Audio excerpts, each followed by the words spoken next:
Customization in fighting games that goes beyond aesthetics and actually affects gameplay feels like one of the holy grails of the genre. In any fighting game, you're expressing yourself through your character and your playstyle. Customization can take you even further. You could kind of accomplish the same thing by just having an insane number of characters, but the economics of game development kind of put the kibosh on that. Skullgirls was made on a shoestring budget, and the price tag was still something like $200,000 per character.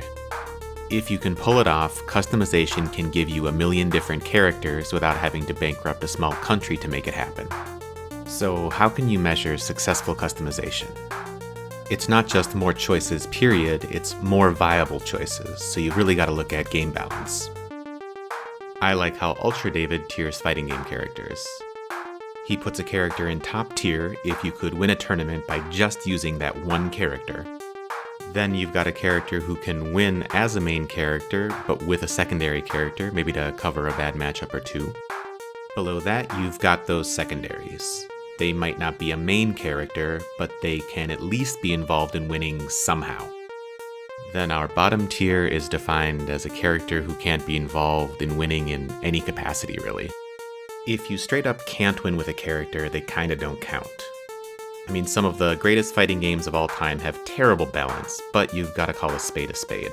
If only 3 characters can show up in your top 8, your game only has 3 characters. Choices also need to be meaningfully different from each other. If you take Ryu and add a new version, even more serious Ryu, but the only difference is his fireball does 1 more damage but 1 less stun, you haven't really added another character to your game. Finally, you want to avoid one choice completely invalidating another one. If we use that same Ryu example, but the only difference was that serious Ryu did a little bit of extra damage across the board, there'd be no reason for regular Ryu to exist. So let's look at an example. In Street Fighter III Third Strike, you pick your character, and then you pick one of their 3 supers to use, which maths out to 57 possible combinations. But across a decade of the highest level tournament play, only 6 of those 57 have ever won. And even if all 57 were tournament viable, that really wouldn't get us where we want to be. The real endgame isn't just tens or hundreds of combinations, but so many possibilities that you might be the only person playing your character on the face of the earth. So how do we make that happen? The answer is lots of levers. Third Strike has 2, character and super. Smash Bros. 4 went further. You can choose one of 3 moves for each of the 4 special move slots.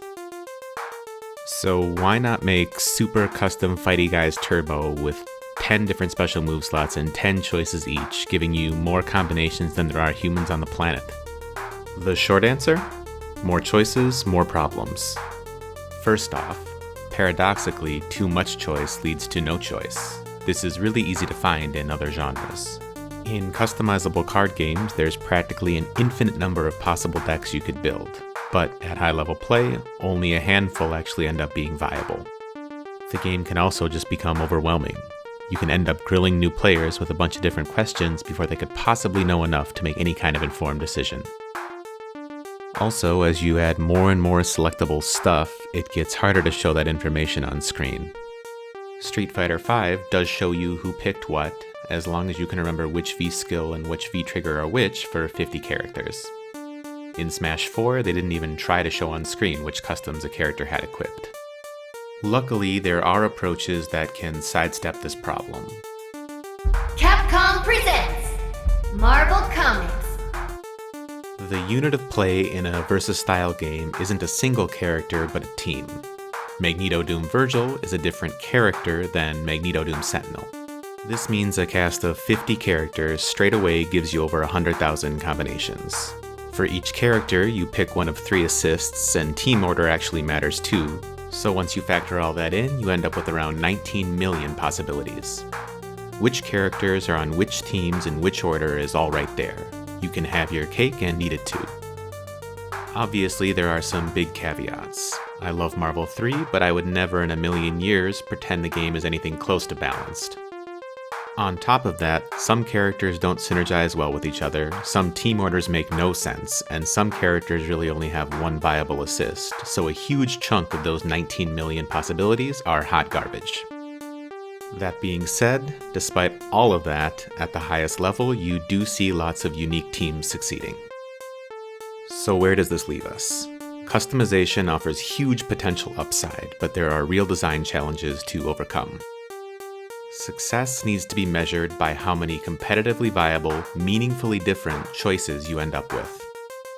I'm sure there are ways to do it that nobody has even thought of yet, but for my money, at least one game has pulled it off. It's Marvel, baby, yeah!